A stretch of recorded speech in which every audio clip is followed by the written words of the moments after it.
What's up? Welcome into this Wednesday edition of Pushing the Pile, brought to you by FanDuel Sportsbook. Make every moment more. We have a very special guest. If you're watching on YouTube, you can see it right now. Joining the program, none other than CBS's NFL contracts and salary cap expert, former NFL agent, Joel Corry. You can find him on X at Corry Joel.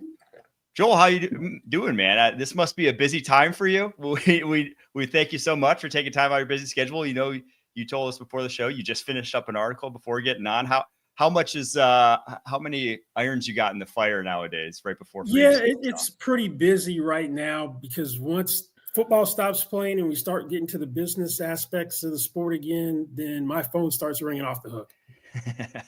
I am not surprised by that. We are going to go through all the cap questions that you guys may have because I put out on X yesterday saying, you know, we're going to do a special mailbag episode. We're going to have salary cap expert on. We want you guys to ask all your questions. And we just got flooded with questions. People have a ton of questions about void years, about bonus structures, all these different things. So we wanted to dive deep into that. We're going to do a couple segments on that. But first, we had some contract news that we wanted your reaction to, Joel. And we were going to discuss Saquon Barkley got a new deal, 2 years, $41 million, making him the first running back ever to eclipse $20 million per year. But it seems like it's getting reported as a new deal. It seems like, Joel, this is just like 2 years tacked on to the back of basically guaranteed years in 2027, 2028 of his existing deal when he's 30 and 31. Am I reading that correctly? Yeah, it's a 2-year extension. So he's now under contract for 4 years because he signed a 3-year deal to get to Philadelphia. It's really no different than what the Niners did last year of Christian McCaffrey. He had 2 years left on his contract, and then they did a 2-year extension, averaging $19 million per year. Also, you could look at it. It's kind of similar to what they did with A.J. Brown last year. He had 3 years left on his contract. They gave him a 3-year extension at $32 million per year. They kind of had to do that because the original deal averaged $25 million per year, and they signed Devonta Smith to an extension averaging $25 million per year. You can't have your number 2 receiver making as much as your number 1 receiver. Now, there's one guy who's probably going, hey, what's going on here? What about me? And that's Derrick Henry. Derrick Henry signed a 2-year deal, base value of $16 million, maxes out at $20 million of incentives. He's going into a contract year. He is severely underpaid. That $8 million was a good deal for the Ravens at the time, but then how he played in 2024, then factoring in that you have running backs such as Ramondre Stevenson, Chuba Hubbard, David Montgomery, and James Conner, who all signed extensions averaging more than what Derrick Henry got after he signed. I suspect the Ravens are going to address his contract before the 2025 season starts. Yeah, they're gonna have to address that contract because, to your point, you know, if I'm Derrick Henry, I'm looking around the league saying, well, hold on, we had a good deal in the moment, but things change fast in the National Football League. I remember 2015, 2016 is when I signed an extension, not a new deal, and the AAV essentially was, in my opinion, it was really high, and it kind of set the market. But then, as you understand, Joel, the following week there comes a flow of new deals coming in, and your number gets avalanched upon by all these guys. Let's call the number 10 a year. Well, then 12 a year is coming next week, 13 a year is coming a day after that. And you're looking around kind of with your hands in the air saying, hey, what the hell about me? And good for Saquon. He's earned it. And good on the Philadelphia Eagles for rewarding that Super Bowl run and that legendary season. But the question remains, how are the Ravens going to be able to take care of Derrick Henry because he's such an integral part of that offense? Yeah, and he's not showing any signs of slowing down despite all the mileage on him, because that was probably one of the concerns why the contract was at the value that he got, because you're like, he's a ticking time bomb. You're expecting diminishing returns. He goes out and has the second best year for a running back. Any other year, he might have been in heavy consideration for Offensive Player of the Year, had his highest average yards per carry of his career. So maybe he's that guy that's the anomaly, and you throw all those conventions about diminishing returns out the window for this one specific guy. Yeah, I think I was going to use Derrick Henry as almost the reason why Saquon signed this. I think a lot of positions, to the point Kyle just made, for most positions, you don't want to be signing extensions 3 or 4 years out in the future because of the way the cap goes, right? Because it only goes up, because the number, by the time that number rolls around 2027, there will probably be higher paid running backs in the NFL than Saquon Barkley. But you just saw Derrick Henry get 2 years, $16 million at age 30. That is when this extension kicks in for Saquon Barkley, and it's pretty much all but $5 million of it guaranteed. So he's getting that money. So, if he tears his ACL again, if he has another catastrophic injury, Saquon's still seeing all that money and now not hitting free agency the way Derrick Henry did and getting a lesser deal. All right, the other news to discuss here, another signing across the NFL in the NFC East specifically, Dallas Cowboys re-signed Osa Odighizuwa, their star defensive tackle. I was surprised by this. I thought they were going to have to make some cap moves to just get Micah Parsons under. Obviously, that still seems like a priority. Does this, though, preclude them from really going top of the market for Micah Parsons, Joel? No, because Parsons is self-contained. He's got a $24.007 million fifth-year option.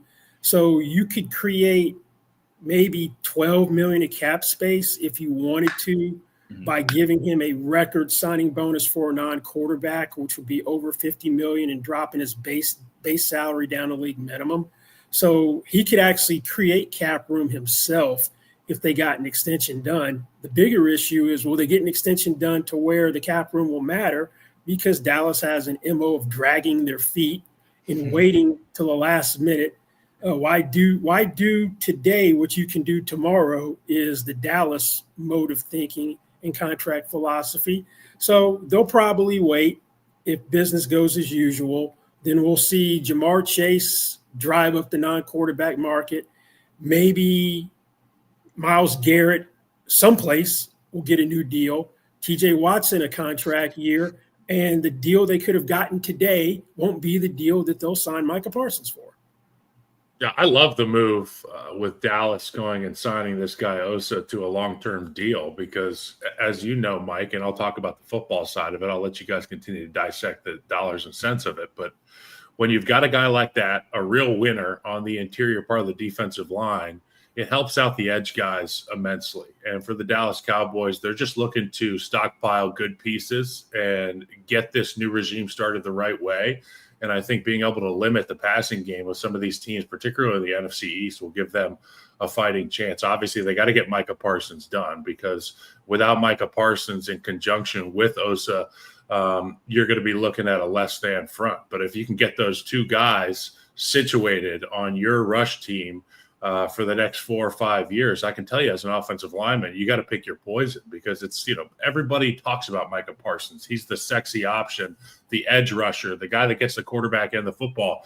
But this guy Osa can debt your entire front, can make life a living hell for you as an offensive lineman and a quarterback. So I like this move from the Cowboys. But to your guys' point, they got to find a way to get Micah Parsons signed because he is the franchise right now as it currently stands. Well, and I love this move at the price point it came in on. You look at the deals that were given on DT last year. You got Christian Wilkins at $27.5 million a year, Nnamdi Madubuike at $24.5 million a year. This is 20, right?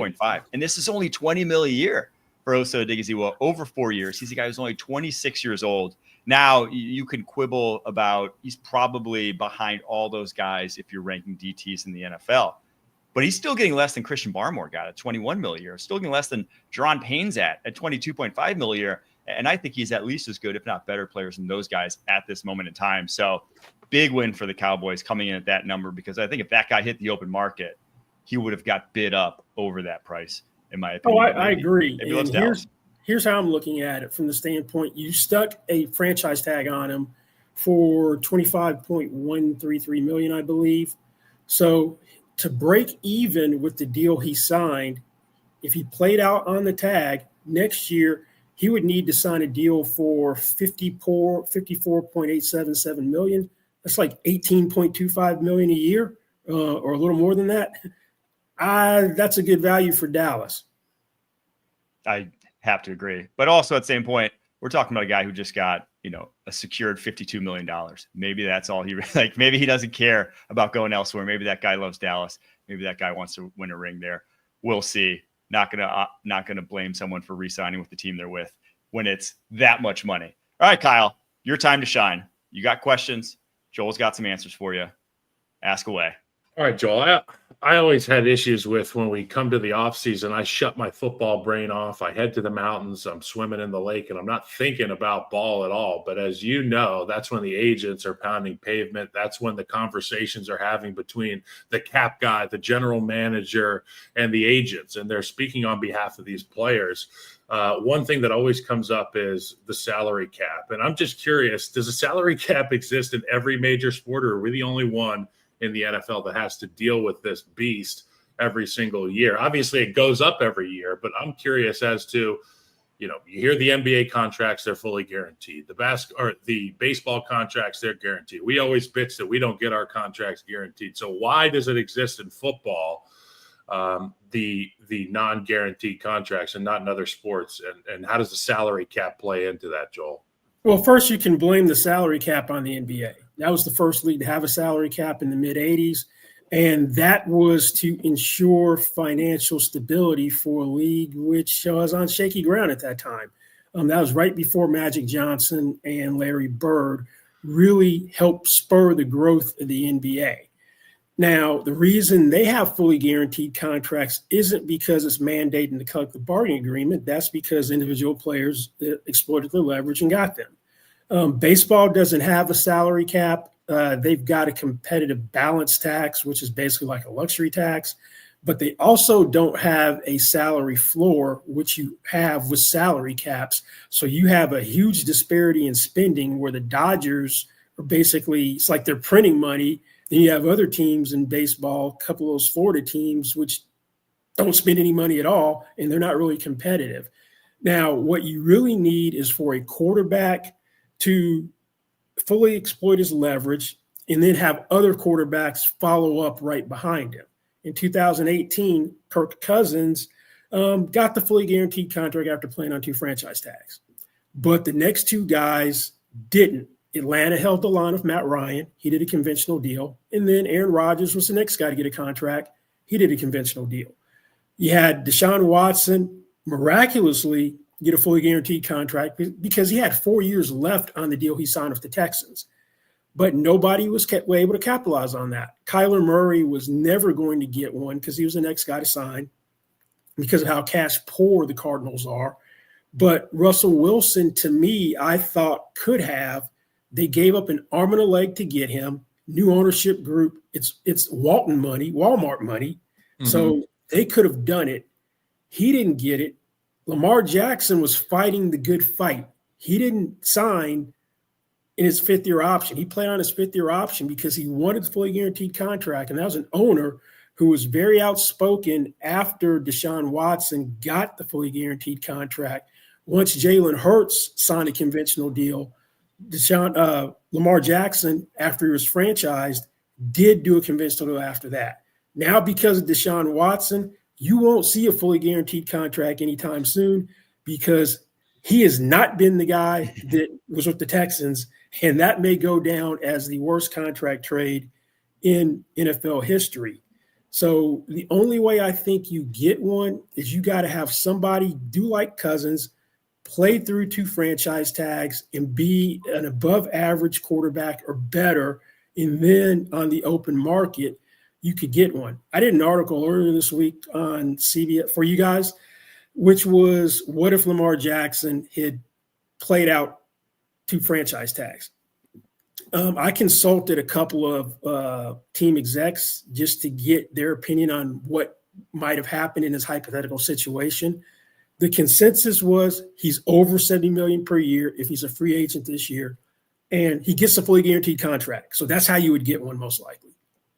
Okay, so you mentioned a litany of quarterbacks there and situations contractually, and I've got questions about a few, but one that stood out to me, I was on the toilet a couple nights ago, and I was scrolling through TikTok, and my TikTok algorithm is a lot of football stuff, and recently it's been a lot of contract talk stuff and the dollars and cents of the game, which is foreign to me. Like you said, it's Greek to me, but they were talking about the Jalen Hurts deal and how unique it is, the way they've set it up. They've backloaded it, essentially. They've extended it. And when I was a kid, it was hearing about Bobby Bonilla Day in the MLB. That still exists.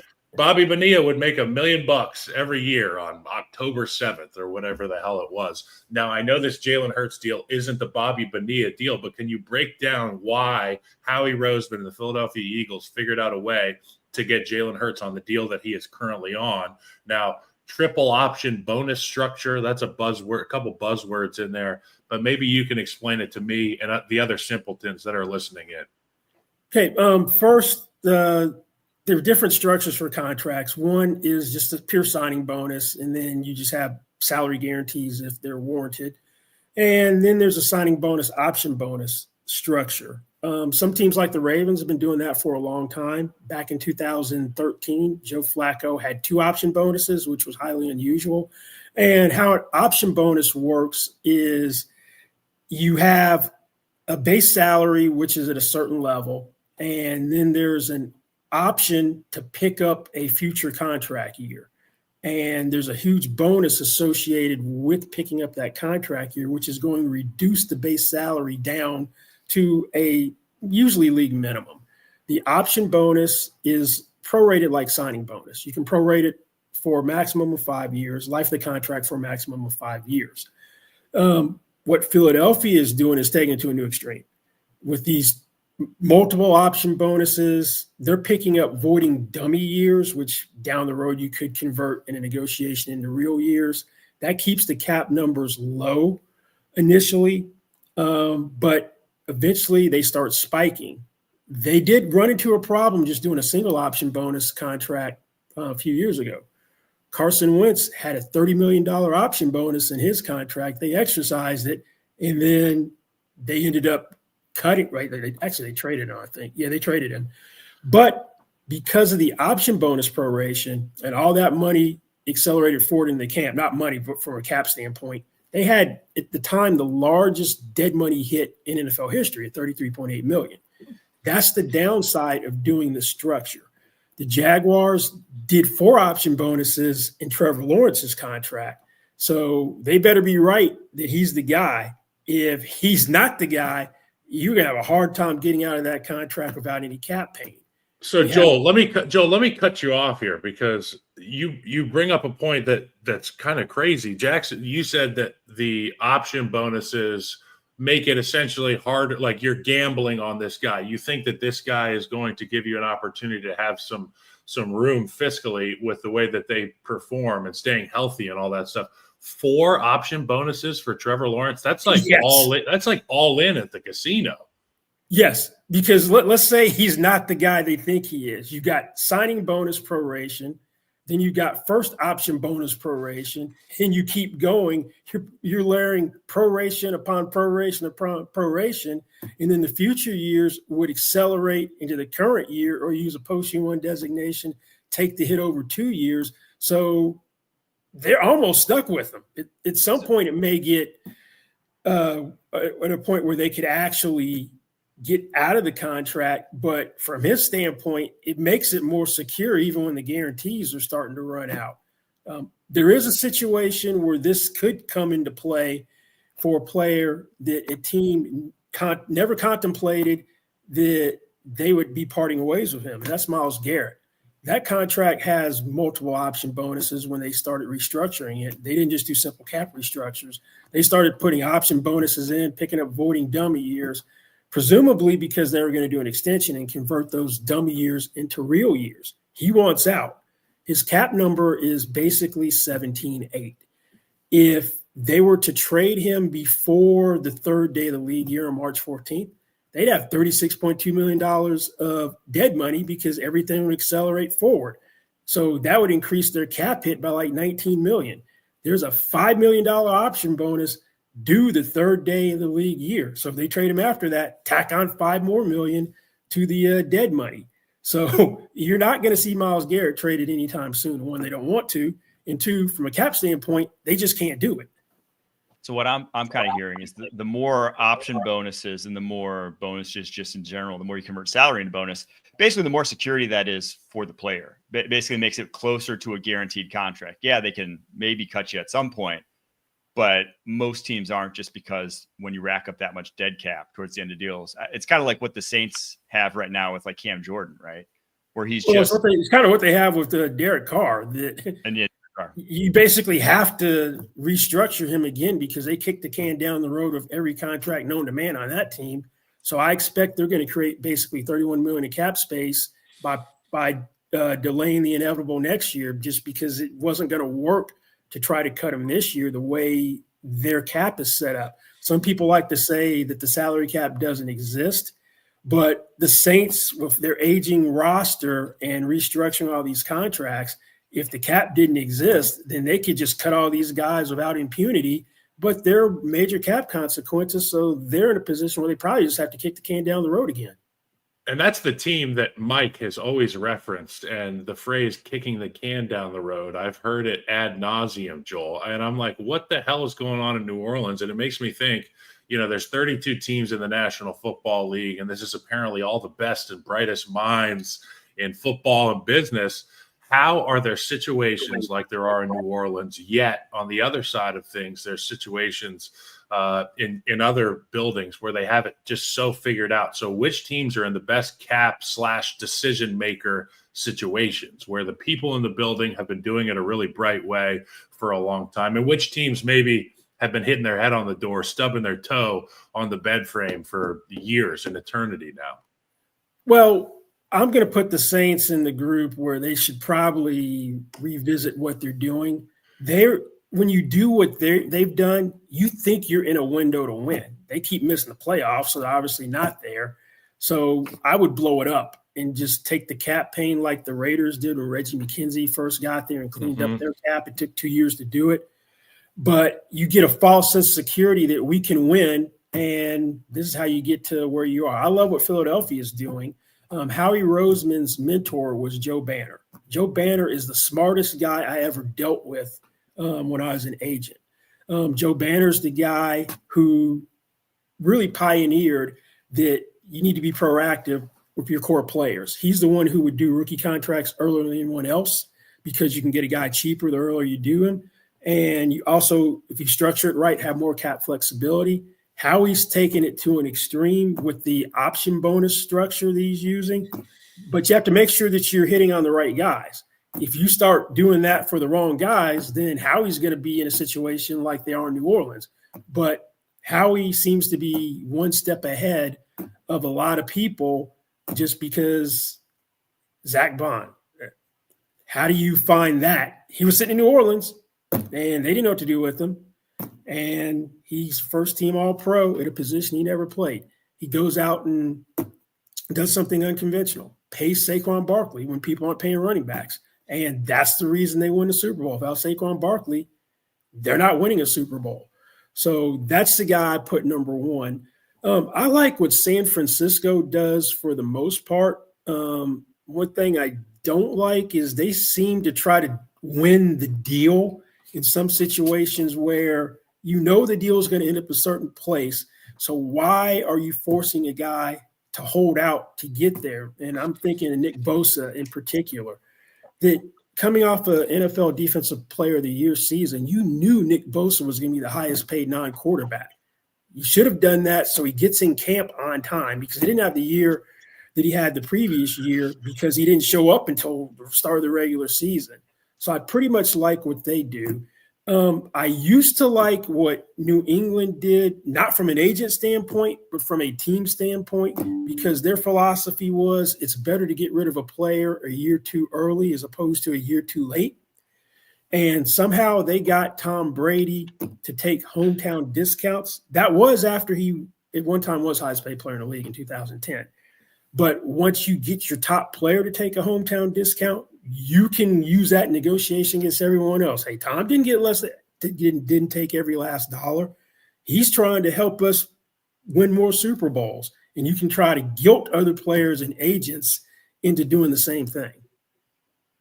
All right. We're going to take a quick break. We have some big news coming up after the break and your guys' mailbag questions right after this. Gives it to Jenkins for the championship. A 16 beats a 1. From sweet to elite to the Final Four.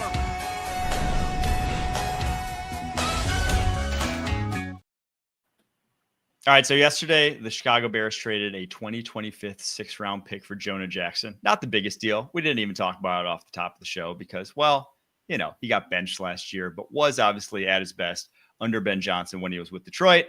But now they pulled the trigger on a trade once again, trading a 2026 fourth-round pick for none other than Kyle's boy, Joe Thuney, Chiefs left guard / left tackle. Oh. Kyle, is your phone just blowing up right now? Are you? You know what? I was just texting with Joe. I was telling him where to live because obviously I spent some time in the North Shore, Lake Forest. What a town.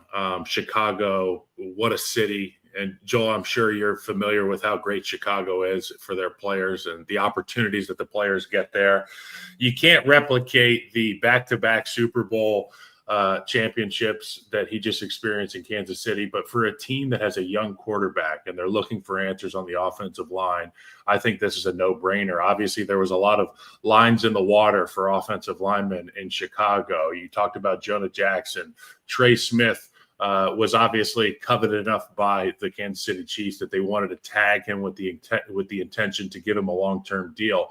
But Joe Thuney, the veteran, the three-time Super Bowl champion, once in New England, twice in Kansas City, gets the opportunity to go and show what he's got in Chicago and give that young group the leadership that they are so desperately in need of. And, you know, whether he plays guard or tackle, I'm sure he'll be playing guard. I'd play him at guard after what I saw in the Super Bowl. Whether they play him at guard or tackle, they are going to get better at that position. And Mike knows that I firmly believe that the interior part of the dish, the pocket, the guards in the center, is where you can make or break the confidence of a quarterback, because without it, you have nowhere to step up. Without it, it muddies that pocket and your vision, your eye level goes down. You're no longer looking down the football field. And for a guy like Caleb Williams, you're going to need that dish. He can make the guys miss on the edge. He did it a number of times last year. 65 or so plays that should have resulted in sacks, he got out of it. But Joe Thuney, huge get for the Chicago Bears. It's clear to me that Ryan Poles really enjoyed his time with Joe Thuney in Kansas City and said, this is the guy we have to have on our roster. This is a leader, a really intelligent dude, very tough, and position versatility. I think it's a home run for the Chicago Bears. What do you guys think? Oh, I love it. I love it. Building in the trenches, that's what Philadelphia does on both sides of the ball. Starts in the trenches. You now have two guards, because I'm assuming Jonah Jackson will go back to what he did in Detroit. He played guard. Thuney's interesting from the standpoint he's in a contract year, so I wonder if they're going to give him a new contract. He's an all-pro caliber guard. He's a little older, but still, offensive line, you don't have a short shelf like you do with some other positions, so you could do a 2-3 year extension. He's probably going to be good. Now, the other interesting part to me is this gives Trey Smith a ton more leverage. You already gave him leverage sticking a franchise tag on him at $23.402 million, which is higher than the top of the guard market. Interior offensive linemen typically don't get tagged, but now you remove Thuney from the equation. I don't know where this deal is going to end up, but he's definitely going to be the highest paid offensive guard. And it makes sense that Thuney's no longer there because you have Creed Humphrey, highest paid center, who was in the same draft class. You have that mistake of a right tackle deal, Juwan Johnson, at $20 million per year. This year's fully guaranteed, so there's nothing they can do about that one. So if you're going to pay Trey Smith, were you really going to have a guy who was formerly the highest paid offensive guard in Thuney, the highest paid center, then the highest paid guard on the other side? A lot. There's a lot there. There's a lot of ass that has to be paid for, Joel. And, they found a way to do it because they had Creed and Trey on their rookie deals. Now we're at that point where you got to pay the piper. So obviously the band will get split up a little bit. But let's hope Paul McCartney, that's Joe Thuney in this situation, goes and enjoys some solo success in Chicago, because I'm a Bears fan and we need Caleb to get protected. Yeah, this trade feels a lot like the trade they made last year for Keenan Allen. Aging veteran, last year of his deal. Still going to cost you a good amount. Base salary this year is at $15.5 million. So you'll take a hit. But to me, I like this move so much better because this is the area where you actually had a need. Wide receiver, Keenan Allen always felt shoehorned into that offense last year. Never really felt like a good mesh. Joe Thuney is only 32. He turns 33 at the end of this next upcoming season. You've seen the age of guards and how they've aged in recent years, especially guys who have stayed healthy like Thuney over the course of his career. Kevin Zeitler comes to mind, who was obviously with Ben Johnson in Detroit at about this same age when he signed there and had a few very productive years there with Detroit. So would not surprise me if Thuney, even after this, stays a Bear for a few more years after. So I think Bears are making some good moves already this offseason. Let's get the questions, though, that you guys sent in. First one from X comes from Hittin' Skins, whatever it is. I would love to know how the Eagles have been able to work around the salary cap by backloading all their star player contracts with void years. And if a bill ever comes due, how come other teams don't do the same thing? Look at Mahomes cap hit versus Hurts cap hit. Touched on it a little earlier, but what do you think about this one, Joel? Well, I'm going to hit more the Mahomes part because we have touched on the other part. Yep. That everyone seems to forget or didn't know that when Mahomes did that lifetime contract, that it was very backloaded from the standpoint that his cap numbers were low initially and the cash was minuscule compared to other quarterback deals. So that allowed Kansas City to accumulate more talent during that window. Once the quarterback market started changing, they did renegotiate it, not new years. They just accelerate the cash flow forward.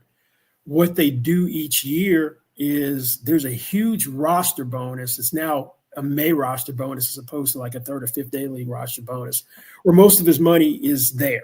So that's the break glass in case of emergency move they can use if they need cap room. So they could turn his roster bonus, chop it down significantly because they have until May to do it, and get as much cap room as they need. They could do a maximum restructure or just enough that they think they could do. But that contract is so long, I think it runs through the 2030 league year, that they still have plenty of time to prorate that thing out even more. So that was their way of handling it, getting him to do a unconventional long deal, which was not in his best interest to maximize his career earnings. But they're going to keep working with them as need be and adjust the cash flow forward. At some point, they're probably going to have to redo it as quarterback salaries take off.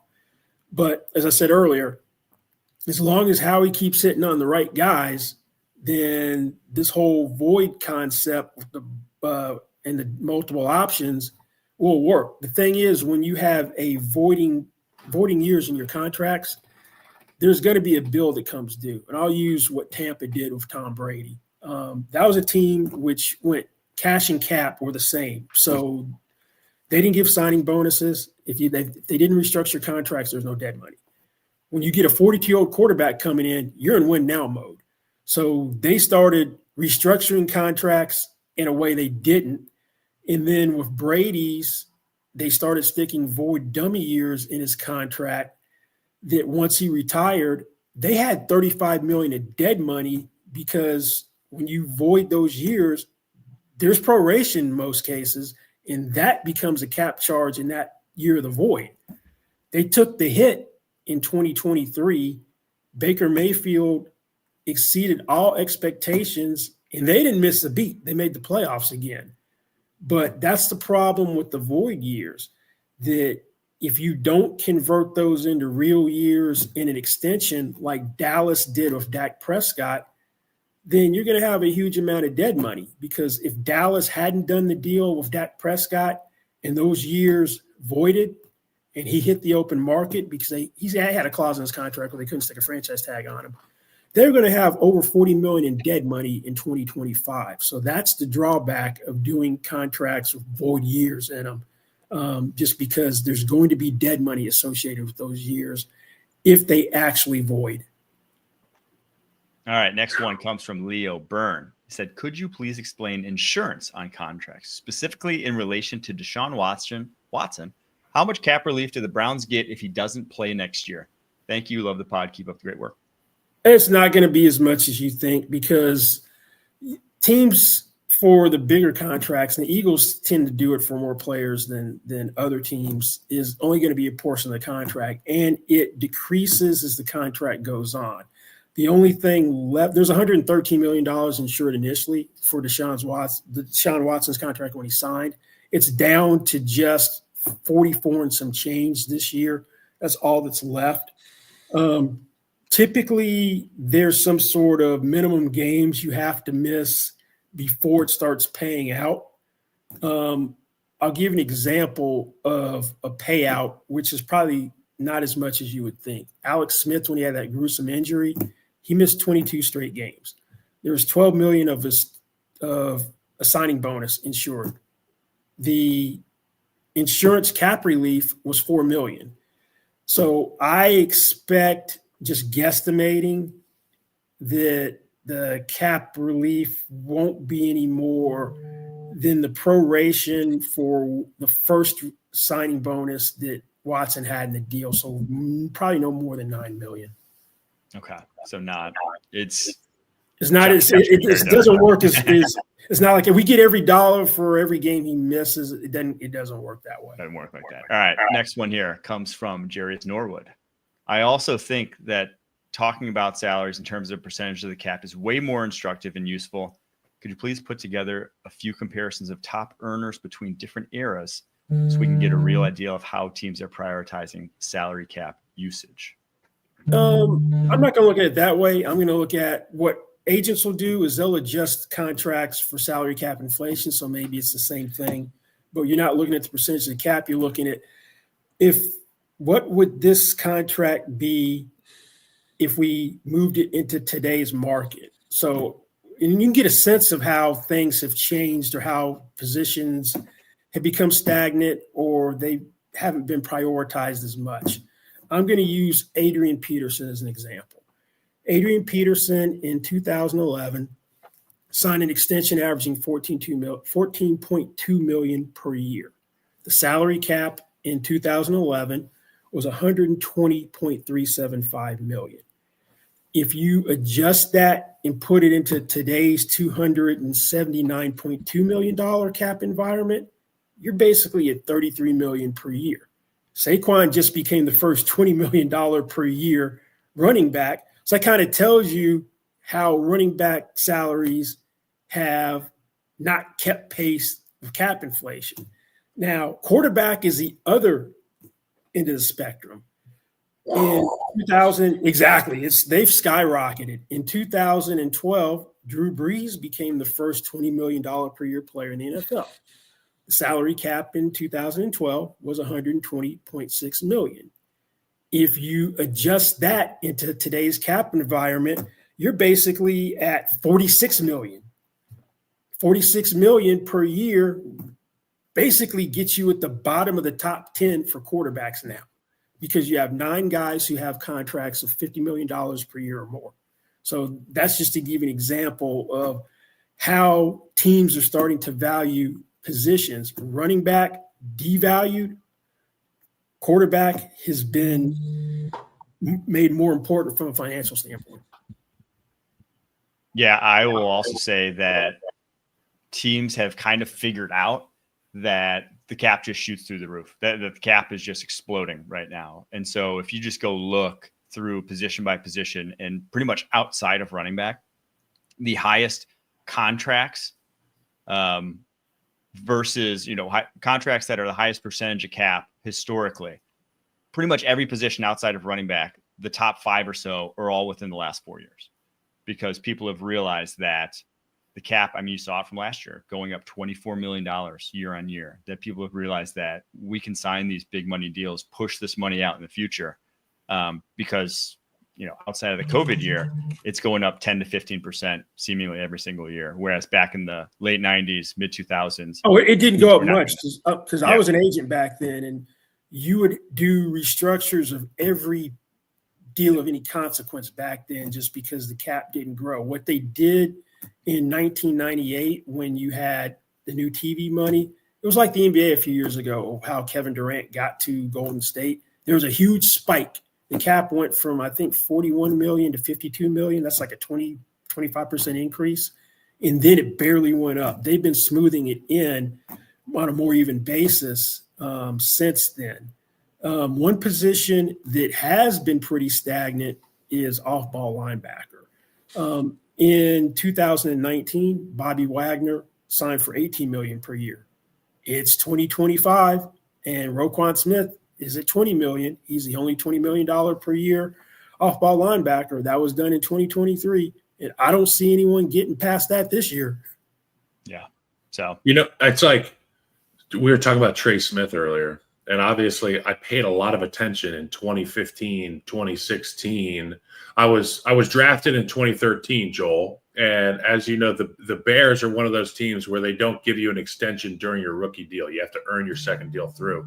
But I pounded the table and I was like, I will take far less money to get to have some longevity here, to have some insurance. And at the time, the number was big number 50, little number 30 in terms of like the guarantee. Right. And now Trey Smith just got tagged and it's like $24.5 million for 1 year. It's staggering how much this thing has changed over the course of just less than a decade. And then I go even further back to like 1984. My old man was the defensive player of the year, and I think he was making $700,000 a year. So we're headed in the right direction. If what we're looking for is for all of our guys to get taken care of, and agents and everybody who drinks from the rivers of the National Football League. But I think sometimes we lose sight of how far we have come when guys are still bitching about the way things are done now. Oh, you're exactly right. And your dad played in an era where there was no free agency, that whatever team drafted you, you were there, or they traded you.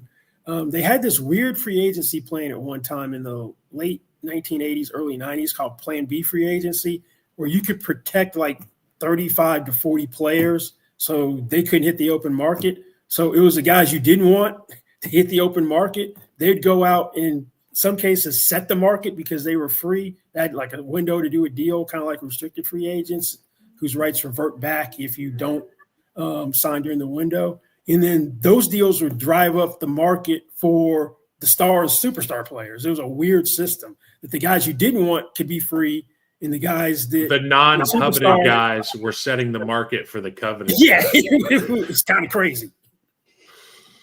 All right, Jairus actually had another question that I liked here. How come state taxes aren't accounted for in the salary cap?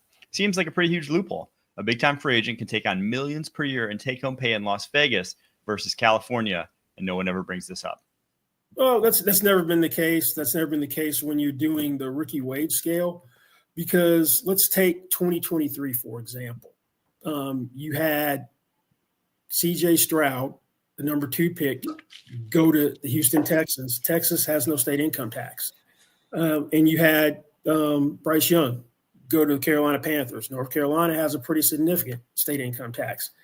I didn't work the numbers, but I'm fairly positive that the net amount of C.J. Stroud's contract is greater than the net amount of Bryce Young's contract.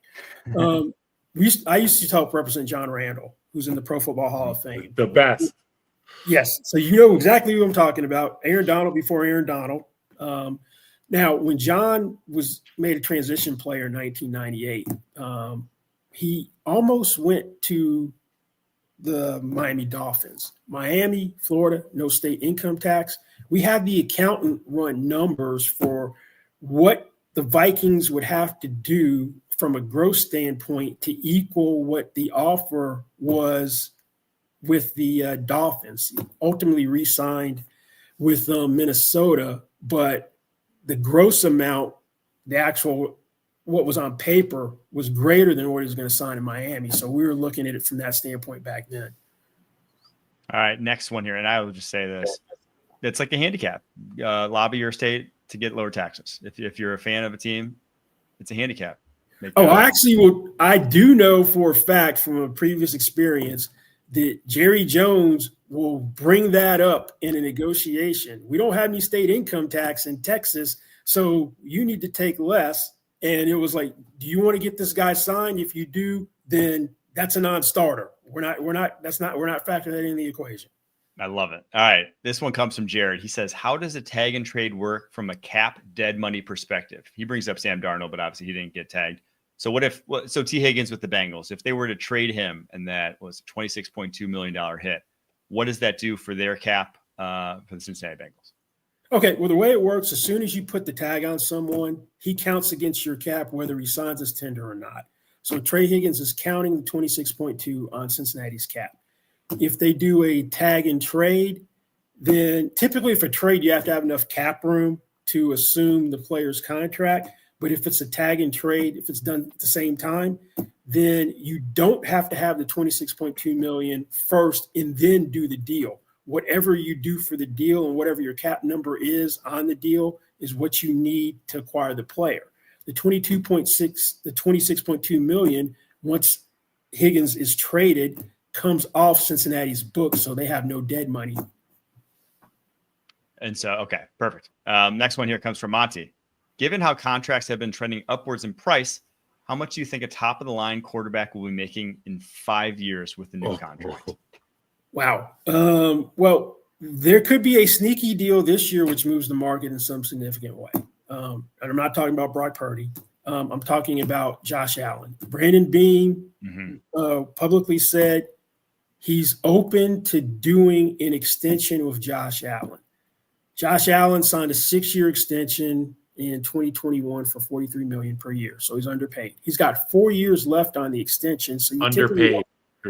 You typically don't do an extension that with 4 years left. But perfect timing from him. Won the league MVP. So what is it? $65 million. Dak Prescott moved the market 9% last year. You move the same 9%. That's $65 million. CJ Stroud becomes eligible for an extension after the 2025 regular season ends in January 2026. He needs to revert back to what he did as a rookie as opposed to regressing last year for that to be a consideration. Then in 2027, that's when you can see a huge jump. That's the final year of Lamar Jackson's contract. He has a clause which prevents the Ravens from sticking a franchise tag on him if he plays it out. So in 2027, he holds all the cards.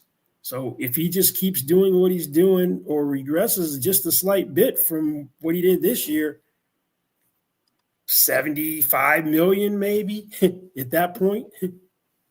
You know what's a little crazy here? Here's a little history lesson. And that's not even that far out. We're not even getting to 5 years out. 5 years out is going to be in 1921. The Staley Starch Company gave Hallis the team, George Hallis, the Chicago Bears, the Decatur Staleys. It was $5,000. So we've come so far as a league that now we're talking about into the 60s and maybe 70s for millions of dollars per year for quarterbacks. Hallis played, coached, and owned the team. Now we've gone to the other end of the spectrum where he's seen Tom Brady play for so long that he can buy into an ownership stake in the Las Vegas Raiders. So we're looking, it's like history repeats itself in a completely different way. And now you're talking about Josh Allen going to redo his deal. He could potentially be buying into an ownership stake with the Buffalo Bills when this is all said and done. And all these quarterbacks, as a matter of fact, would have that opportunity. I feel like it is, I can't even fathom the amount of money that's being made by these guys now. And the decisions they have to make, weighing in situations. Sam Darnold, for instance, in Minnesota, there's uncertainty about his role on the team. But you look at that poll that they take about ranking teams 1 through 32 in terms of staff, in terms of cafeteria, in terms of weight room, the way they treat your family, the parking situation. You know how it goes, Joel. All the stuff that I and my family may bitch about if I'm part of a franchise. Does Sam Darnold say, well, the money's so good that I would just rather take a spot in Minnesota and take my chances here as opposed to ending up in X, Y, or Z city that ranks at the bottom of the list? He might be a little particular because of how his career started. The Jets set him up for failure. In Carolina, that owner has been going through coaches left and right. So he may value some things that other guys wouldn't because of his history. So he may look at other things outside of money a little more than some other players. Now, if the money is X and it's A, and we're talking apples and oranges, that probably goes out the window. But if they're in the same relative ballpark, I think those considerations might rule the day for Sam Darnold. All right, we're going to take a real quick break here. We got 2 more questions for Joel, and then we will wrap up the show right after this. The clock never stops. Relive the greatest moments with uninterrupted highlights and more. It's Gareth Bale! Ronaldo! Wonderful goal! On the UEFA Champions League channel. Streaming free. This one comes from Dorian Finney-Smith. He says, my question is, will the Broncos have an advantage in free agency being able to pay free agents more money up front because of how wealthy the Walton Penner group is, basically the opposite of the Bengals? Not really. Where it will come into play is each team has the salary cap and also a cash budget. So their cash budget will be higher, and they'll be more willing to not defer money with a signing bonus. But now players' agents don't necessarily care about the payout of the signing bonus, since you now have salary guarantees in contracts. Initially, when the salary cap was implemented in 1994, the only guaranteed money was a signing bonus. But obviously, you lose the time value of money if you don't get it today as opposed to getting it tomorrow. But that isn't necessarily a major consideration or one of the top considerations for players or agents. Gotcha. All right, last one here comes from Renaya Tuiasopo. I don't think that's actually Renaya. How do escalators / incentives work? Are they guaranteed? And do they count against next year's cap? Okay, the way most incentives are written is so they're classified as not likely to be earned. And anything individually that you did the year before, if you have an incentive at or below that level, that's considered likely to be earned, and there's a cap charge. So let's say you had an incentive for 50 catches, $1 million for 50 catches, and you caught 60 balls the year before. Because you did that the previous season, it's the immediate prior season, there would be a cap charge. Now, if you had the incentive for 70 catches, since you didn't do that the year before, there wouldn't be a cap charge during the season. At the end of the season, there's a reconciliation where all the likely to be earned incentives that were counting that weren't earned and the not likely to be earned incentives that were achieved are netted out. So a team could end up losing $5 million of cap space or gaining $5 million, depending upon how that shaked out. Now, escalators are a little interesting. Most escalators aren't guaranteed. So say you have some sort of, say if you get 1,000 yards, your base salary for the next year increases by $2 million. Well, it's typically not guaranteed, so they could cut you and you never get to $2 million. I do know of a case where that happened. John Abraham, the edge rusher, the Falcons, really good edge rusher, hit an escalator, and then the Falcons cut him before he could actually earn it.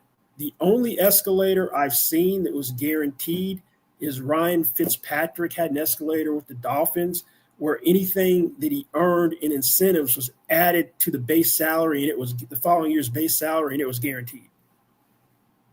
Interesting. I always have been curious about. So, like, say you have like a really lofty sort of incentive where it's like 100 catches. Guys never reached 100 catches, but 20 and a half sacks, John Abraham. Then he goes and gets it. Yeah, like gets it. And then so the next year, say it's like a really like a $5 million. Can you go over? Has the team ever like gone over the cap because an incentive ended up being? Well, it doesn't count immediately when you hit it. It's a year in reconciliation. So if you don't have the room, then it gets deducted from the next year's cap. So Kansas City last year had a ton of incentives that were earned. So they lost about $5 million of cap space. So it put them at a little bit of a deficit compared to everybody else. Sweet. All right, Joel, you're the man. Thank you so much for answering all the questions. Thank you guys for having me. Very enlightening. We will be very much using that information next week come free agency. We're going to do a quick little free agency preview to wrap it up here, though. We have a few names. We're just going to predict where we think they should go and maybe where they will go. So, Kyle, I want to kick us off. We got Zach Bond. Where do you think Zach Bond? I think it's a no-brainer. I think that the Philadelphia Eagles have to find a way to retain this guy, get him taken care of, maybe give him a double locker setup in the locker room. He was that much of a badass last year. And you got to think a guy that just switched positions had a new coordinator last year. With the success he had, he's only going to get better. And when you've got a guy in the middle of the football field like that has the ability to affect all three levels of the field, the value there is priceless. So whatever you got to pay to get Zach Bond to be a Philadelphia Eagle, try to run this thing back, make it happen. Yeah, I'm curious to see, like, from a lot of perspectives, it makes sense for him to come back, right? He knows how the other half lives in terms of being miscast. He knows that linebacker in his situation behind that defensive line is a lot easier to play, and he'll have a lot more accolades. But he's also 28 years old. This is his one bite of the apple because he was a mid-round pick, right? Third rounder, didn't get much run, had a really small contract this past year. So this is his one swing. I could see him just going top dollar, not giving any sort of hometown discount. So I think he should end up with the Eagles. I'm betting on anyone's the Eagles, but it wouldn't surprise me if someone went after him with a big bag after how good he was last year. And he just said, you know what? I could use the $40-50 million or whatever someone's going to throw at him. Next one. I think he's great. You got to find a way to sign him. I mean, I hated playing against defenses that had an organized second level that communicated well and were playmakers. It was tough. I think about guys like Luke Kuechly, and they ruin every play. They ruin every play. Jets cornerback DJ Reed. Where will he and where should he end up? So I did a little I looked at our rundown and I saw what you put in there, and I agree with where he will end up, but I think that he should end up with his old guy in San Francisco. I think that would be a great landing spot for a guy like DJ Reed. Switch coasts, switch scenery, have the opportunity to get out of that toxic cesspool in New York and have the opportunity to play in a program like John Lynch's in San Francisco would be really cool. But I definitely think that the team that would benefit the most from having a guy like DJ Reed would be the Detroit Football Lions. I mean, they just need help on the back end, and any help would be welcome. DJ Reed, a really good player. So I'm interested to hear how you sort this thing out. Yeah, I think Reed's such a feisty press corner. I would love for him to end up on the Lions, but I'm fingers crossed. I'm manifesting Green Bay Packers. That's he will end up. That would piss me off. I think they have enough space. I think they're going to make a few splashes like they did last year. Maybe not as big, but DJ Reed at his age, 28-year-old corner, I don't think will cost an arm and a leg. I'll just say. Next one, Vikings cornerback Byron Murphy. I think he's staying with the Vikings. I think he's too important with what he does there in the slot. Really difficult to replicate a guy who can play man coverage at that level. So I think he's ultimately a Viking. What say you? Yeah, really smart player. The ability to do so many different multiple things with him. You talked about where he lines up. That involves him in the middle of the field, on the perimeter of the field. And I think for a guy like that, who's such an integral part of that system, you got to find a way to maintain his spot there. It's similar to that Zach Bond. I mean, different positions, but the importance level is there for Byron Murphy Jr. All right, next one, Dolphins safety Javon Holland. Dude, if the Dolphins let Christian Wilkins and Javon Holland walk in back-to-back years, legitimately, when you draft a first and a second rounder, your ideal scenarios, right? Like they are home runs through and through, should be franchise cornerstones on the defensive side of football. If you let those two guys walk, that is gross mismanagement from a front office perspective. So he should be a Dolphin. Now, will he be? I don't think there's any chance at this point. I think they've kind of made their bed, unfortunately. I live in fear, though, of him ending up a Minnesota Viking because obviously Brian Flores drafted him. He's one of the most versatile safeties in the NFL, and the Minnesota Vikings going from Harrison Smith to him. I live in fear. It just felt like forever and ever and ever and ever and ever that Hitman Harry was back there playing at a high level. And, you always, when you're watching the Vikings and you see him making plays at or around the line of scrimmage, you're like, how long can this guy do it? Well, we've reached that point now where there's the answer to that question. And to your point, as an NFC North member not wearing purple, I would hate to see this guy end up in that defense. And you also brought up the fact that Brian Flores drafted him. There is a lot of importance there with when you bring a guy into the league, you have that, you have pelts on the wall with that player. If you go elsewhere, you're always looking to get your players back. I could totally see him ending up in Minnesota, but Miami, they've given up a lot of superstars. So let's not give up another one. And Tyreek Hill's walking out the door too. So add him to the list. Harrison Smith, funny story about him. I played him at the rec center, Notre Dame. I think he was a little older than me, maybe 1 or 2 years. Pump faked, got me up off my feet. He put his shoulder right through my chin. I thought I broke my jaw. I literally, he rocked me. That guy was solidly built. I can't imagine being a wide receiver. When it was him and Sendejo on the back end, that was the most violent. I'd hate to say dirty because they weren't dirty, but they were just violent and old school. It's like when I hear the old time NBA players talk about Jeff Hornacek and John Stockton, they were like, those two white boys were bad. They were some bad boys. Zimmer used to, on third down specifically, but a lot of times, he would squat his safeties right behind the sticks. He would play cover 4 and he would squat them right down and just let them come downhill. Just like any inbreakers, they were tuned up, ready for it. And you felt it. I think they had that 1 year. They set the record for best third down defense. Well, Anthony Barr and Eric Kendricks did a great job of carrying these tight ends and crossers. And oftentimes they were starting in that AA mug, which we've seen from Mike Zimmer so many times. And that allows or forces, depends on how you look at it, that back end to play more aggressively and play between two schemes. All right, next one. Eagles defensive end Josh Sweat. The Bears. Dude, it just feels like he's a Bear because I'm going through. I mean, I could see the Patriots too. We haven't said the Patriots for a bunch of these. They have $1 zillion in cap space. They are 60. So you have to hit 89% of the cap floor over 4 years. They're currently at 64%. So they legitimately have to throw out almost $100 plus million of contracts this offseason. It just has to happen. And so when you're Josh Sweat and you're playing a valuable position that they need, I think he'd be one of your front runners for the Pats. So Pats or Bears? I wrote Bears though, ultimately, because the Bears are making some all-in moves. I think Ryan Poles sees some writing on the wall with the trades he's made and said, if things don't go so hot this year, I'm out the door. So he's going to put the pedal to the metal and be an active player this free agency because they can also they got $67 million cap space. If they want to take a page out of the Saints playbook, out of the Eagles playbook, and start converting some salary to bonus for some of their top guys, DJ Moore, Jalen Johnson, Montez Sweat, they can create almost $50 million of cap space with the snap of the fingers. Yep. They can be major players this year if they want to be. And with which is why the next player on the list, offensive tackle Ronnie Stanley. That's also an Irishman like yourself. I think he could have the Bears written on him too.